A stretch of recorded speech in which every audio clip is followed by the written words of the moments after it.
life of a 7-year-old little girl today.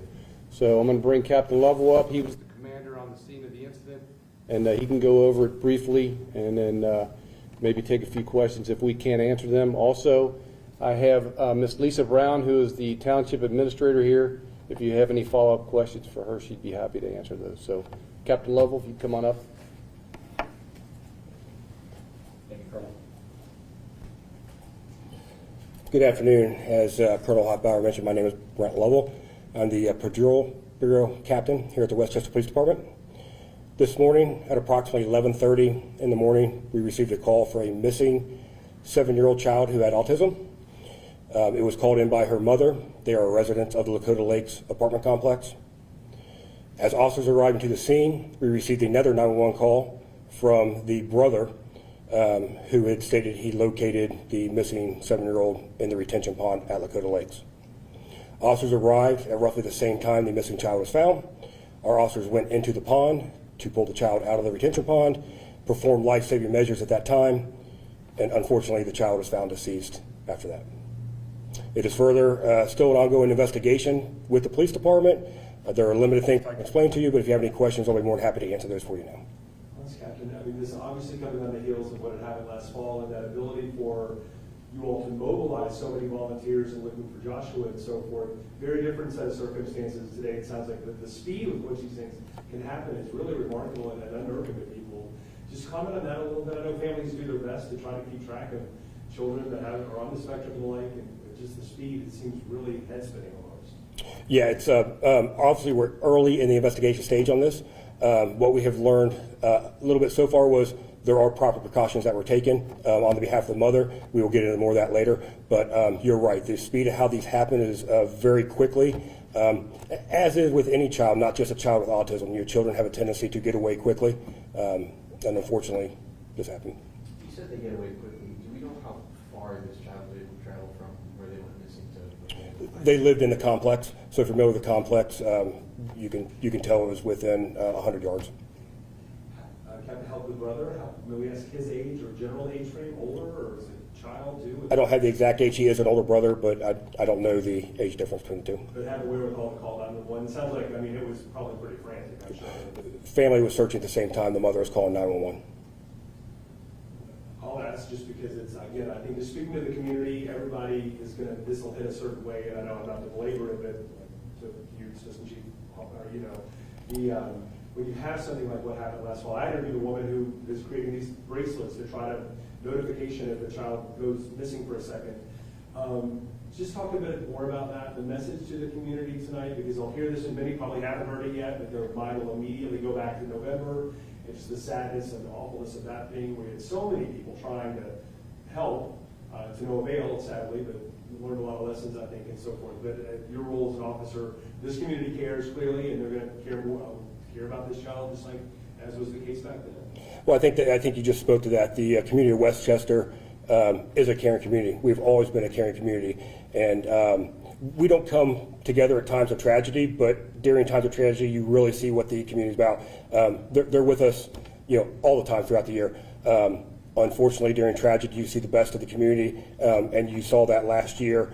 You didn't see it today because of the quick response by the police department and the tragic situation. But yeah, speaking of that, the community cares. They come together and they support us and they support everybody in the community. The officers who responded, how are they doing now? Officers, thank you for asking. The officers are doing well. We had a police chaplain on scene right away for the family and for our officers.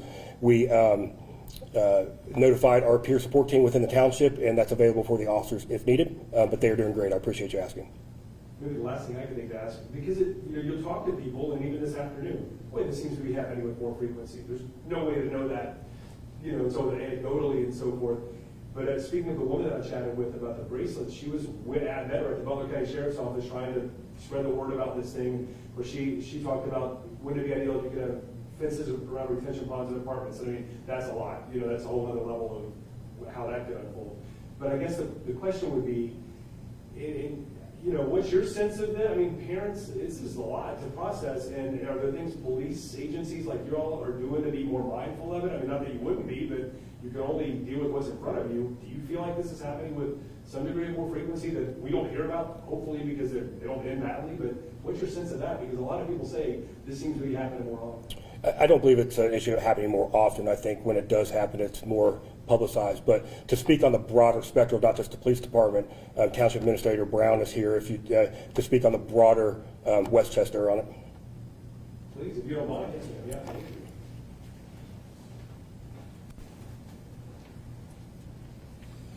Thank you for being here tonight to cover this very tragic issue.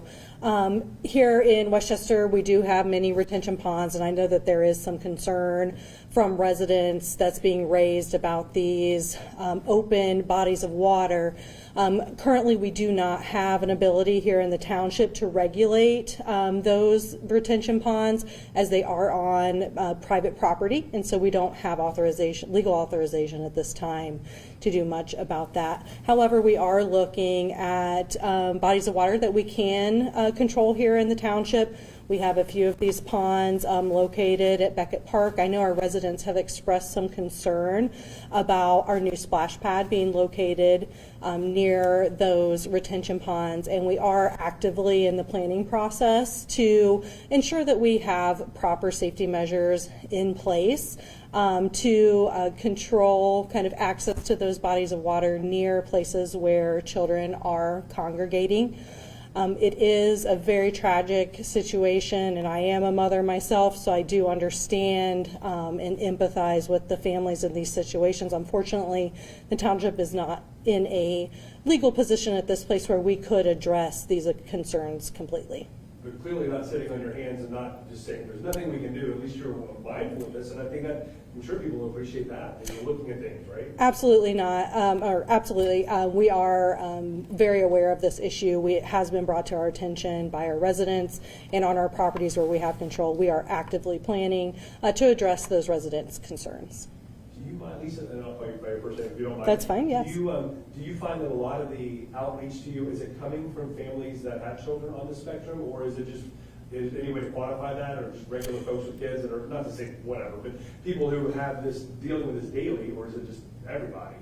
My sense is that it's everyone. I know that when in the fall, when we had the other tragic incident with the other child, that there was a lot of outreach about autistic children in particular, and not just children, but autistic people in general. But now I think it is just a general concern. I think that that initial tragedy really set the stage for the concern, and so now we've kind of been hearing a consistent message that I would quantify as being from all segments of the population, specifically just families with children who are concerned.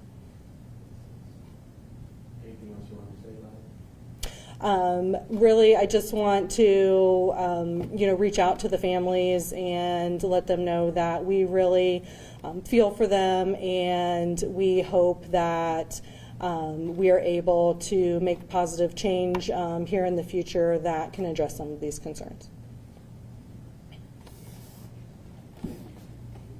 Thank you, sir. Yes, thank you. Yeah, thank you. Good. Yeah. Honest, really thanks. I was like, I've known that gentleman. What's going on? Good to see you. I know you're up here. Yeah. So, 4 years. Okay, 4 years. Yeah, how time flies. Yes, down, Tell me some stories. All you're covering, the answer is no. No. But I got to talk about The 911 call, 911 tapes should have been emailed to you by Virginia. And if you need anything else, reach out. There'll be more on Monday. If you any other public records requests, we answer Monday morning. Thank you. Thank you so much. So, family, so that you live there.